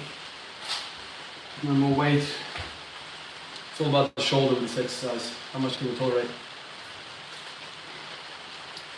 Off topic, but right now in the UK there are riots happening all over the country because of some recent events where a migrant, I saw this. Immigration control. Imagine, Ms. I don't like getting political, but it's like this. I'll give you my honest opinion on this.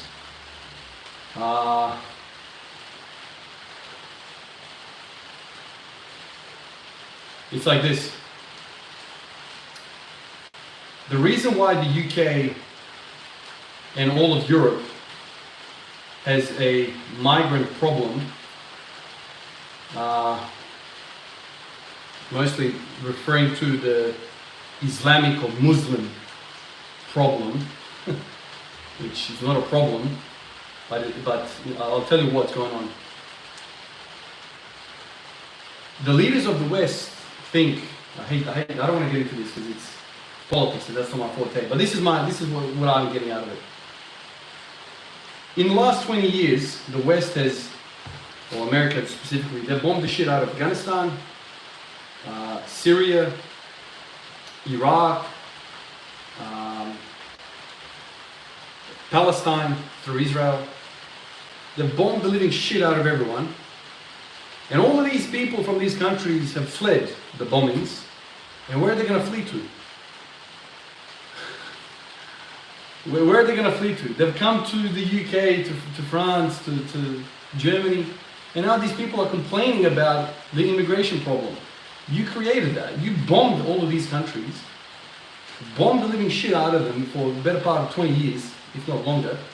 And all these refugees that you created by bombing these people, they've come here, and now there's an immigration problem. It's funny how the world works. So where do you want these people to go? These people are normal people like you and me, just trying to raise their family. Now, extremist people, that's a problem. People that are trying to inflict their ideas onto you, whether you like it or not, that is a problem. And I don't know much about that incident, but I think he was a miner as well. So he's a miner going at miners. It's a tragedy. It's an absolute tragedy. I think the world's gone to a very dark place. It saddens me. All of this stuff saddens me. It saddens me what's happening in Europe, Eastern Europe. It saddens me what's happening in the Middle East. It saddens me what's happening in the UK. It's sad all over the place, man. I was a refugee. I am in Australia because I was a refugee. We were bombed. We were displaced. We lost our home. We fled everywhere. Ran around for a good 10 years before we came to Australia to find peace. I know what it's like to be a refugee. It's not fun.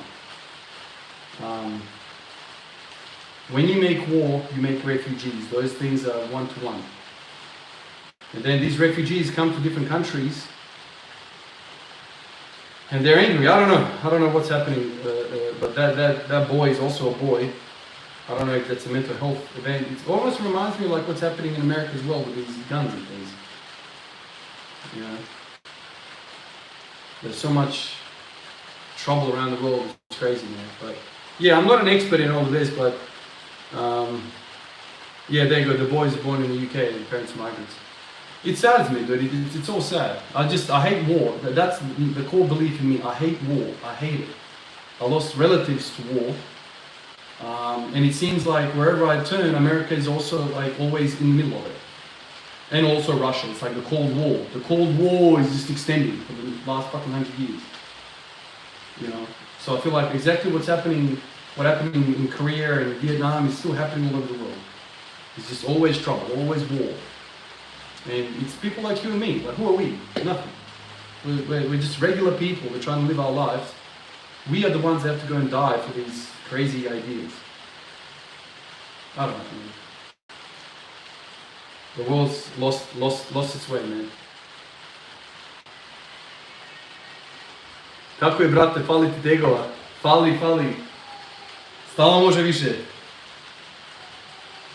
Yeah, I hate politics, man. Dennis, I hate politics with a passion. I probably should have even spoken about it.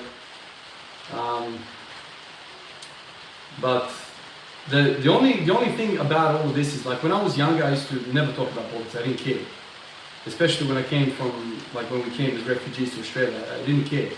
And then like as you age, politics gets thrusted upon you because now you have to vote. You have to vote in your country, and the voting dictates the future of your kids. And so you kind of need to know a little bit about it. And so you learn about the local parties and whatever, blah, blah, blah, blah. And through that process, you kind of, you learn things about other countries and whatever, but I hate it. I hate it. In fact, like, my dad would never speak about politics. He hates politics. He will never speak about it. Always refuses. And I think I should do that as well in the future. Do I like football? Yeah, man. The biggest sport in the world, without a doubt. All good, man. It's all good, brother.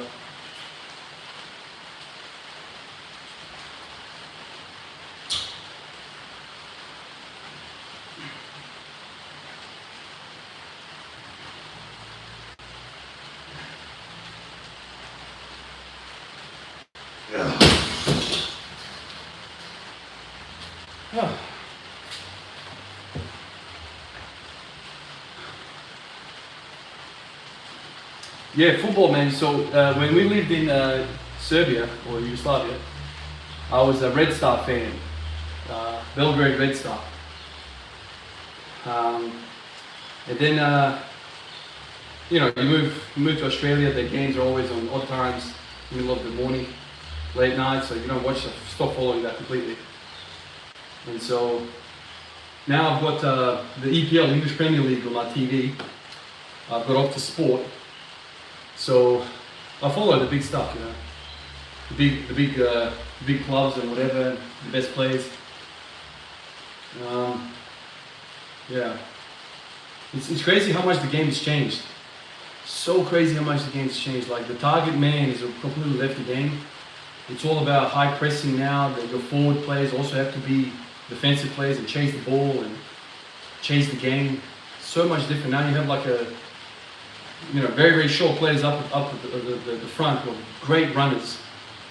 So the Van Nistelrooys, the Zlatan Ibrahimovic's, the Peter Crouches, I don't know who else. Kiesling. Do you remember Kiesling from Dortmund? All these guys who are like great in the air, headers, they've completely been phased out of the game. Kind of like in the NBA, same thing. The big guys are phased out of the game as well. So now you have teams that are just built, short rosters running around shooting threes.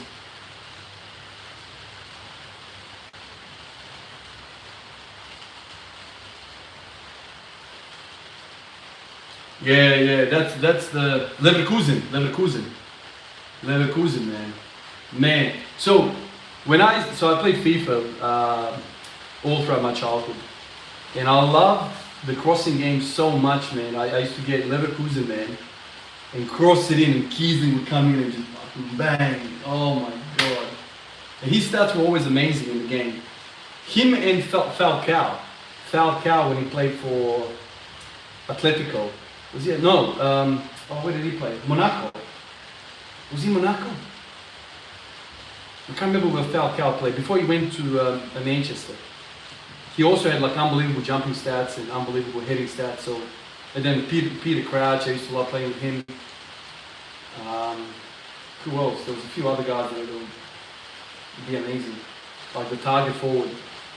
Man, it takes me back. And my brother would always, he would have the fast build-up game, and through balls and run in and attack the goal that way. I'd have the winger game and just cross it in constantly, cross it in, set pieces, corners. I used to punish him like that. Yeah, but the game's changed as well. Now it's all about, it's just different. They've monetized the living shit out of FIFA. They've monetized the living hell out of 2K basketball. It's just unplayable now, man. It's all about you forking out money, man. It's just, I hate it with passion, man. When money ruins everything, man.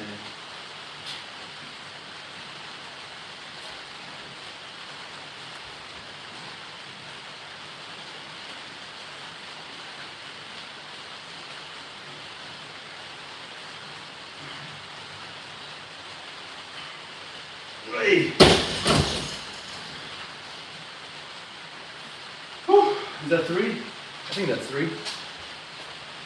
Oh, that's good, man. Hey Kyle, how are you, man? Oh, there you go, man. I have not done a live in I don't know how long, man. It's been a very long time since I've done a live. It's just spur of the moment. I sat down here, I'm like, why not? I'm not going to have a crazy busy session, so might as well. And I don't think I've done too many lives in here because I'm always worried about the internet. My modem is far away from this spot, so I'm always like, is he going to drop out? But he's been doing good.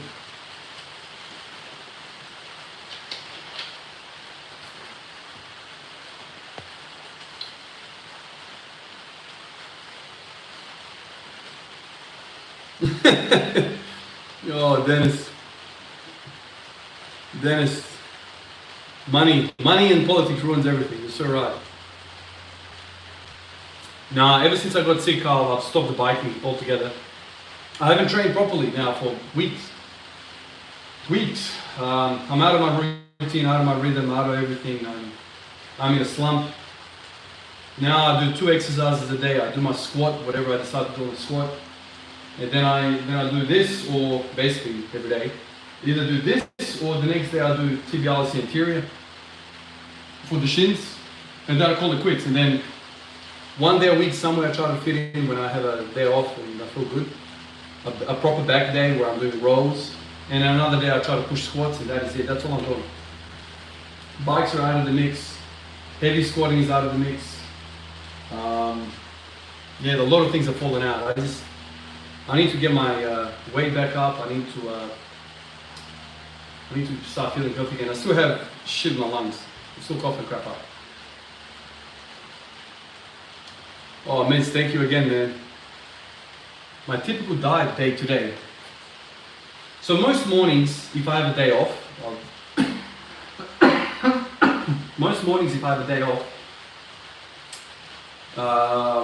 bacon and eggs. Eggs is like a huge part of my diet. So 3 eggs, a couple of strips of bacon, and I usually put like a sauce of some sort, like ayvar. For those of you guys from Yugoslavia, ayvar is I love ayvar. I put ayvar on, or like cottage cheese or something like that, whatever. That's breakfast. For lunch, it's whatever the wifey cooks for the family. So pasta, meat, roast, like anything like that. I usually have some sort of meat and some sort of like pasta or rice. And then dinner, I usually have more of what the lunch was. But yeah, it varies. And then obviously like my parents come over, they bring their food over, we go over there. So lots of like Eastern European food, you know, stuffed capsicums, pasul, which is like this bean soup thing. A lot of stuff like that. But yeah, I have 3 meals a day, and it varies greatly depending on what the fan does.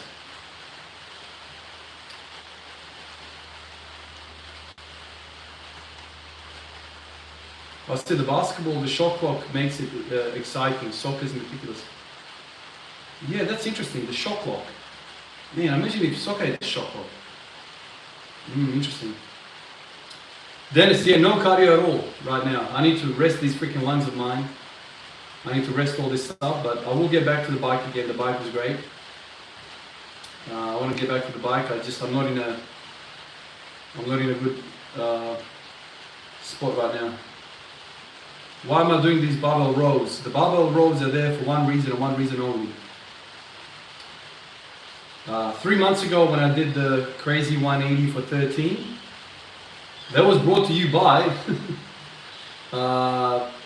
obviously lots of things, but one of the key components which got me over the 10 rep mark was I introduced rowing, and I introduced shoulder, like these, lateral raises. Upper back, upper back, upper back, upper back. It made me more sturdier in my rack, and it made me squat better. When I was doing those AMRAP sets, my upper back kept failing me, and I would get like crazy burning through here in the delts. And I wouldn't be able to keep my position here anymore, and my elbow would start to drop this way. And then the bar would helicopter, and I would lose tightness, and then I would fall over like this. And so having a strong upper back, I could keep like this for longer and survive, and you know, get more reps on the bar. And ultimately I connected the dots, and I was like, I need to do more upper back work. No protein shakes. Nah, I've got out of the supplement game 15 years ago. Thanks, Miz. A quick walk? Yeah, I could do a quick walk. I just tend to favor anything where I can stay home for all of my training. So I can help around with the babies and whatnot. That's kind of what is a limiter. So anytime I can avoid getting out of the house, I tend to do it. When we get out of the house, it's for the whole family, and you know, things like that.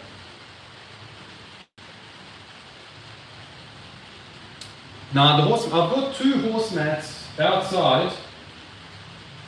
They're actually getting rained on as we speak. I put them in when I'm deadlifting, but all of them I've sold. I've got rid of all of them, lost a whole lot of money. I had them for about a week, and I lost half of the money that I paid for, and that was a glorious waste of time and money.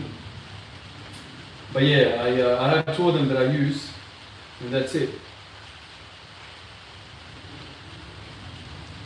I guess maybe I fall forward when I focus on depth and think, did I hit, then my upper back loosens, that help. Yeah, the upper back, man, I was completely oblivious to it, man. The upper back has a huge role in the high bar squat, much more than the high bar squat. And obviously the higher the bar goes, so overhead and high bar, huge upper back force required. Low bar, you know, less, because the bar is sitting less high. So I'm definitely a believer now, without a doubt. That's why I'm doing this sort of stuff. I mean, today it's a nothing day, but I'm trying to stimulate a little bit, at least a little bit, upper back work.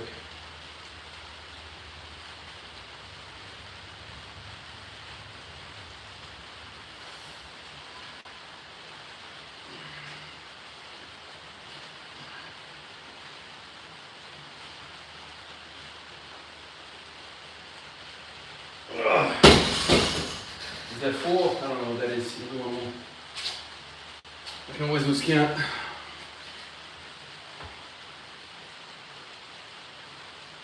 Always lose count.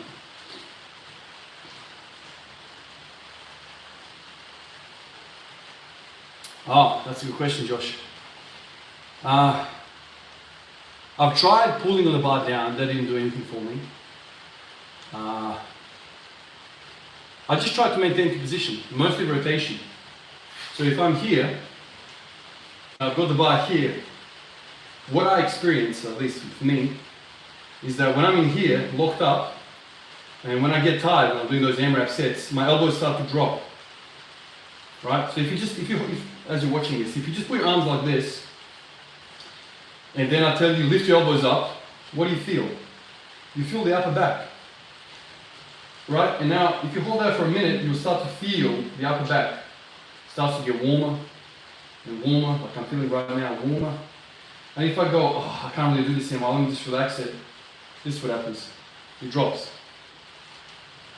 And in this position, you've now given up your thoracic position. So you need to have extension and then elbows up. I mean, not fully up like that, but you know what I mean? Like, you need to have retraction. I just maintain the retraction and a little bit of rotation. That's kind of what I need to do with it. But when I started doing the AMRAPs, I really started feeling fatigue through there. And that's what was causing me to fail the sets, surprisingly. Ended up not being the quads anymore, or the lower back, it started being that. I did ride on the bike. Yeah, I did. And then I got sick. In fact, the day I got sick, I woke up in the morning, and I was like, man, I feel something in my chest and my throat. Jumped on the bike, I did an hour on the bike thinking I could breathe it all out. I've done that in the past, where I've kind of gone for a run, and I've gotten rid of that crap, but couldn't this time. So I think the last bike ride was like 3 weeks ago, something like that. I don't do, when I say arm goals, when you say arm goals, I don't really do anything specific. I mean, sometimes I do curls, but all of my arm stuff is surrounded by elbow pain. So I get the hammer, so the hammer's through here, and I'll do rotational exercises like this, then I'll put the hammer over here, and then I'll do this, like, not sure like that, but I'll rest my arm on the leg. And that does a little bicep and forearms. And then obviously pull-ups and rows. That pretty much does my arms as well. Alright, let me get one of these.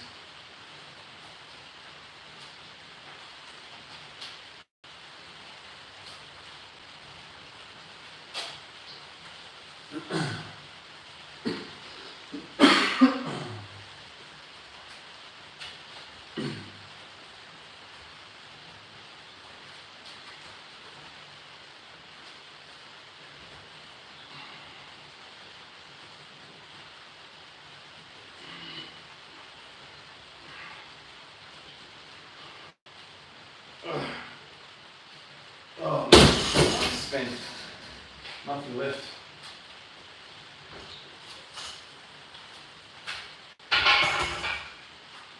Done. Nothing left, man.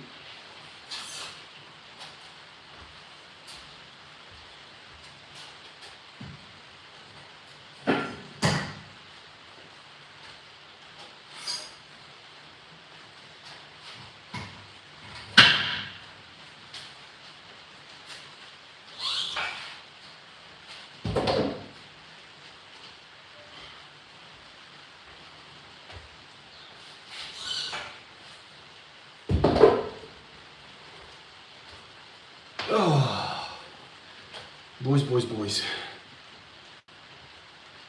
Ivan, can you please explain the mental side of training? I myself also a shift worker doing long hours. I noticed over the years when training first before work, the days much easier mentally. I've stopped doing that. I've stopped doing the morning routine for now, oh God, maybe pushing a year now. So now I train after work every time. Oh, unless it's like the late shift. When I do the late shift, I train before work. But I'm talking about 5 a.m.ers. I haven't done a 5 a.m. in a little while. Oh, I have, I'm lying. But it's not part of the normal routine, only when it's like an emergency, when I literally don't have time afterwards at all. The reason for that is, again, sleep. Prioritizing health, prioritizing not getting sick. And I found that when I stopped getting up so early, like I used to, man, when I think about some of the things I used to do, man, I used to like finish work at 8 p.m., get back home, stay up until midnight and get up at 5, train, and then do another 12-hour shift to 8 p.m. I used to do that freaking for years, man. And I started getting sick. And then as the kids started growing up and going to school, I started experiencing more and more trouble. Training is definitely makes you stronger, but you need to make sure that you don't get yourself weaker in the process of getting yourself stronger.